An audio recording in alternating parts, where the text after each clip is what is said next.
Hello, here is your astrology chart, and we're going to start off by just giving a little brief orientation. So here, this circle in the center represents Earth. This little X here represents you on Earth. And then this is where all the planets and celestial bodies that we're going to be talking about, where they were at the moment you were born. So this is essentially a snapshot of the moment you were born. And then here on the outer ring is where the planets are today. And actually, I have this for the 24th of March because I thought I was going to do it tomorrow. So it's for the 24th. So we can just see how where the things are in the sky today interact with different complexes that you have. So this is basically the way that I use astrology is giving us clues into your life intentions, things that you're moving into, moving out of, the way that you sort of interact with the above, the way that the sky teachings are imprinted on your psyche and on your physical body.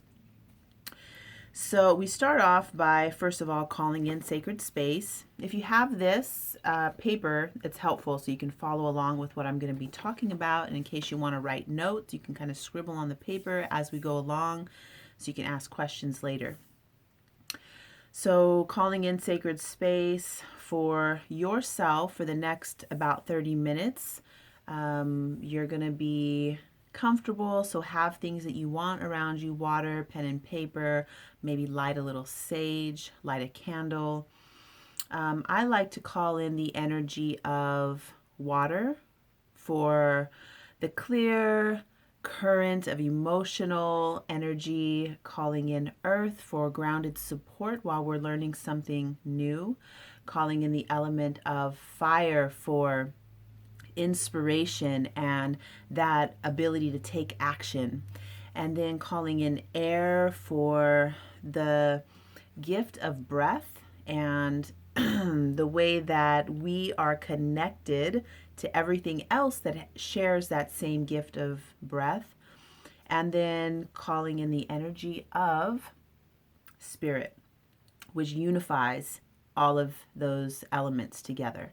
And then also calling in the energy of the sky teachings and all of the lineage, ancestors that have kept these teachings alive and made them available to us. So giving gratitude and thanks to that. And then I like to call in our higher selves, yours, mine, that piece of us that is still completely connected to source, and just asking that this information of the reading comes through in a way that's really clear and helpful and joyful for you in this current phase of your life. So then looking at your chart, the storyline starts with the moon. The moon is up here next to the midheaven, and I'll talk about the conjunctions in a little while. So whenever I've circled where you have conjunctions, it gives an extra flavor or an extra piece of information regarding these particular things that we're going to talk about. So the moon tells us about your lineage, something that you've already mastered, something that you don't even have to try for. It's just your natural perfection. Like as a little kid, everybody has something that they're already a master of just by virtue of being born. So your moon is in Leo. Leo moon is naturally going to be the peacock. So when they walk into a room, a Leo moon is naturally going to be center stage. It's impossible to not notice the Leo moon when they walk into a room. So there are a couple of signs that culturally may have difficult engagement. Leo moon is one of them because depending on where you were brought up and your gender and all of these things, it's different for everybody. So, Leo, as a little kid, this is the little guy who's going to be like, the peacock, getting attention, walking in the room and being center stage, being like royalty. So, somebody with a Leo moon might have parents or grandparents that, you know, let the little kid, the Leo moon guy, be like royalty and treat the kid, because the kid has this air of, standing tall and good posture and very, very beautiful, attractive. So, what is the Leo moon for? So, if we're talking about this in terms of something you've already mastered, I use the term lineage, your ancestry. It's like where you come from. Your soul, your spirit coming into this physical body has mastered Leo. So, looking at it like that, you're coming in, and the Leo, let's call it a tribe. So, being born into the Leo tribe, this is the tribe of kings and queens. And they are so full of themselves, being so self loving and self radiant, that they want and invite those around them to also come into this royal stance. So that's the gift of a Leo moon, actually, is that being able to be so full of love for yourself that other people around you attune to that vibration also. Okay, so Leo moon, we mix that with the south node, which is over here. South node in the 11th house, which is, we'll call it Aquarius. So within the tribe of Leo moons that are, these royalty type of people, your specialty within that tribe is that of Aquarius. So Aquarius, we will call this the Aquarius job in the Leo tribe. So your specialty within this tribe of royal peacocks is has to do with consciousness, has to do with being a brilliant mind, having this broad, big picture perspective. So you and I both have the south node is the same for us. And an example that I can give you is, I think the first conversation you and I had was with Ronnie, and it might have just been the three of us. And we were talking like big, history between different cultures and different countries and continents. And it was like this, I've had the chance to read his chart also, and he's got a connection to Aquarius. So it made sense to me, like, yeah, that was the first time I talked to this guy. We're talking like huge perspective. And another conversation you and I had was that same level of like huge, and I'm sure that you've had this experience, as I have had, that you can't go there with everybody because it's too big and it's too broad. And a lot of people need to have this like pinpoint focus, and they're only sort of swimming in this little tiny section of the ocean. And somebody like you with your south node in Aquarius will be swimming in the entire ocean and have swum the entire ocean. So then you're able to understand that whole big cosmic perspective. So that's the lineage. Aquarius job in the Leo tribe. So within the tribe of royalty, your specialty has to do with having the brilliant ideas, coming up with that big picture cosmic perspective. And then what you're going to do is move into a new school. From what you've already mastered, we're moving into, it's like your spirit comes into this physical body already having these gifts and talents of Aquarius job in the Leo tribe. And now you've picked a school that something that you're gonna learn about in this physical, humanly form. For you, you have Scorpio rising. So the rising sign is like signing up for your university degree of being a human. And so signing up for the Scorpio tribe means like a couple of things. So first of all, you don't know anything about this tribe of Scorpio and you're coming in. It's just like when you sign up for university or for your master's degree and you're like, really want to know about this thing, but you completely don't know about it. So you kind of suck at it and you make a lot of mistakes and you're just like a baby learning how to walk. So let's talk about it. Scorpio tribe. Scorpio is learning how to master energy, how to be a master of intense energy, being the risk taker, wanting to know where the boundary is so you can, you're continually wanting to push that.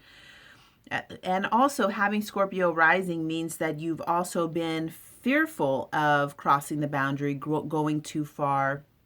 You want to go too far, you want to cross the boundary, but then you're also scared of it. So somebody with Scorpio rising might like trying skydiving or trying racing or doing drugs that make you really feel fully alive. Coffee is something that somebody with Scorpio rising would really like because it gives you that full feeling of life force energy running through your body. Also working out, like get your heart pumping, liking to feel that blood rushing through your body. Scorpio rising. So some of the things that come up when you're learning how to master Scorpio rising has to do with energy, taking energy from situations, from people, places, things. And now that I'm saying this, I'm remembering Shindo. When I told you we talked about you so much, I don't really know exactly why, but he really liked you a lot, was really like, that guy, he kept talking about it. And he brought you up one time saying that you mentioned like, oh, I'm going to take a little bit of everybody. Of all of the group, I'm taking something with me of you, like taking a piece of you with me. And that's something a Scorpio rising would do. Wanting to, feeling all that energy and wanting to take it and have it and take it with you. So, pulling energy from people. So I'm doing these hand signals because it's like we all have our life force energy.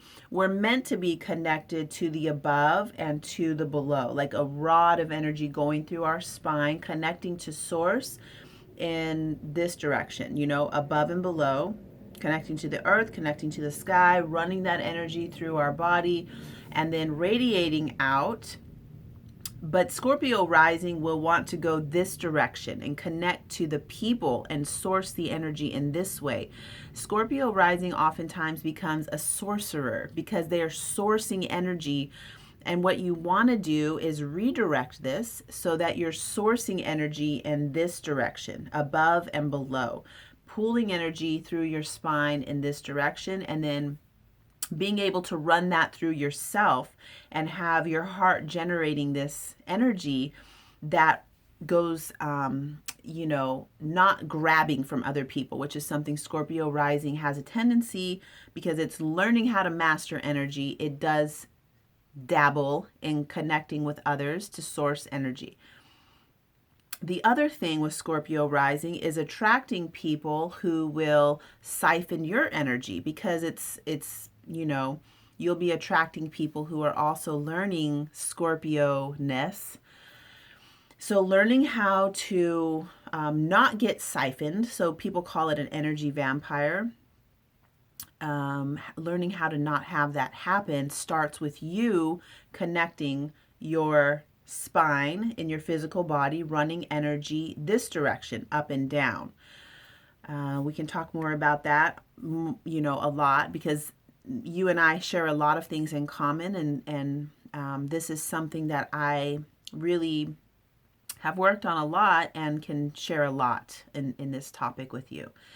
So Scorpio rising and your specialty within this tribe. So, usually I'll call this the tribe of the mystics, the shamans. The Scorpio school is full of wizards. They're magical. They're learning how to master energy, that invisible connecty stuff that holds everything in the universe together. Scorpio school is learning how to master that. So within this tribe, your specialty has to do with Leo. Again, Leo, because your north node, like mine, is in the fifth house. Leo job in the Scorpio tribe. So within the school of the shamans and mystics and energy people, your specialty has to do with being so full of yourself, so full of yourself. Let's just call it like that. That you are radiating. So you're the king, you're the peacock of the shamans. You're the one that's on center stage, the spokesperson for the mystics and the shamans. But you yourself are also a shaman. You don't get confused about that. You yourself are also a shaman, a mystic, a light bearer, an energy worker, all of these things. This is what you're learning about. So let's look at the relationship axis now. So over here, who am I? This is what you're learning about. The question is, who am I? That's the question for the first house. For you, has to do with Scorpio, running energy through your body. Over here is, who are you? This is specifically related to your beloved, the energy you most wish to connect with in a partner. So for this relationship axis, well, first of all, the relationship axis answers the question, why would I ever want to be in a relationship? For you and for me, we have the same relationship axis, which is always a blessing for people who are interested in talking to each other, because it's symbiotic. So your relationship axis, the answer to the question, why would I ever want to be in a relationship? To be fully energized, to experience the most amount of energy pulsing through my body, pulsing through my life with the least amount of pain, because Scorpio and Taurus is all about running maximum energy through the body, experiencing pleasure, having the finer things, being surrounded in luxury and beauty, feeling really good in the physical body. The way that you'll know you're in this relationship is that your partner, when you're together, you feel really good, you feel amazing, you're feeling that tingly vibration in your body. And then when you separate, when you part, you're not drained.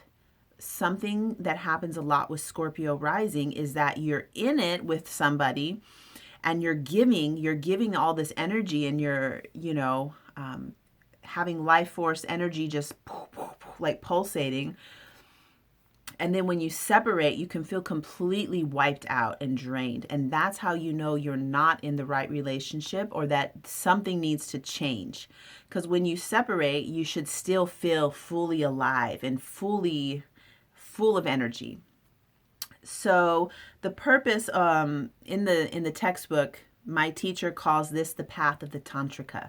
So when you're picking a partner, or you're in a relationship, or testing the waters of a relationship, the things that are going through your mind are not going to be like, oh, this is my best friend, or oh, this person is so helpful, or oh, it's not like that. It's not those things that you're really looking for. It's like, this person makes my pulse go high. This person makes my heart beat. This person, makes me feel flush and gives me butterflies. It's like, those are the things that you're like, yes, this is it. This is something I want to look at more. So there's that. And I can go on and on about everything I've covered so far. Could be a 30-minute reading in itself, but I want to get through the material and then give you space to ask questions if you have any questions. So next we're going to look at more of the relationship material. So your inner masculine and inner feminine. The inner masculine describes the way that you embody your masculine energy. And you have your Mars over here in the sign of Taurus, which says that the way that you show up as the masculine has to do with, um, I always call this the pretty boy, because Mars in Taurus is smelling good, he's looking good, he's pretty, he's likes to be fed grapes and be massaged and be, you know, pretty. Having fine things, having nice things, being surrounded in luxury, um, nice clothes, nice jewelry overall. Let me talk about this other thing too. Sometimes Mars and Taurus can be considered lazy because they want to just lay there. And one of my friend astrologers calls it a pillow princess, meaning that they just want to receive.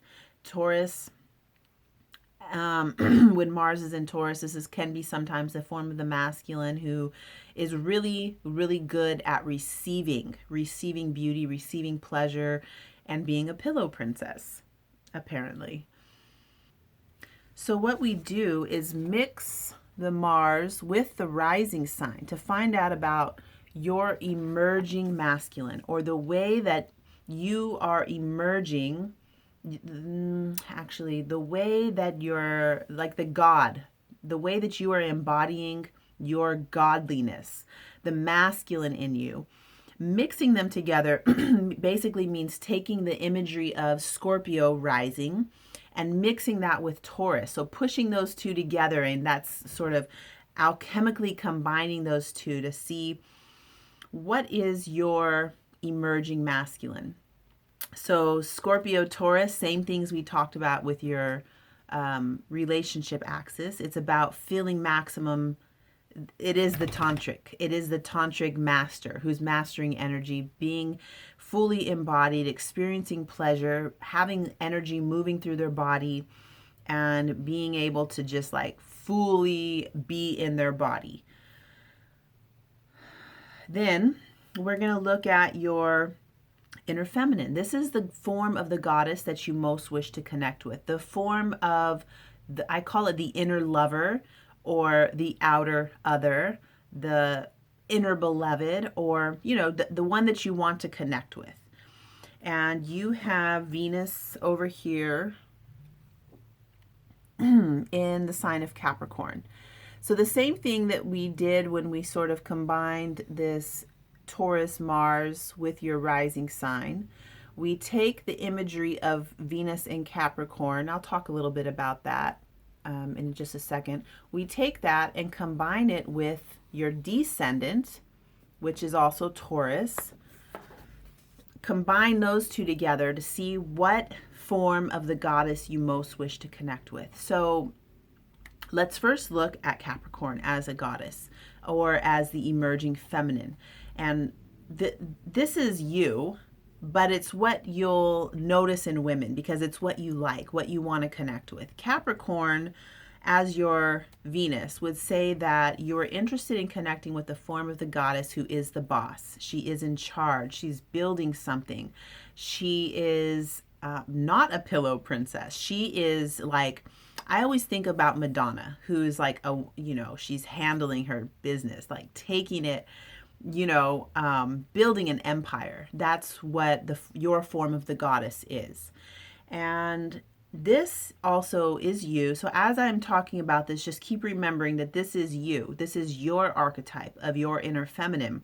But you'll notice that you are attracted to that on the outer. So when you see that, you're like, wow, she's got her own business. She's got this. She's got this. And she's like, these are things that will like pretty much just really turn you on. And then we connect that to Taurus. So when you put that together with Capricorn, it brings in the beauty and the pleasure and the nice jewelry, nice clothes, looking good, smelling good, feeling good. Also being a boss, having her empire, building her own empire in a beautiful way, because Taurus is a lot like Venus, which is beauty, luxury, love, attractiveness. So you combine those two together. This is the form of the feminine that you are most attracted to. What you want to do is notice that if you are attracted to that, that you pull that energy back in. Every time you see her on the outside and you're like, oh my God, yes, I love that.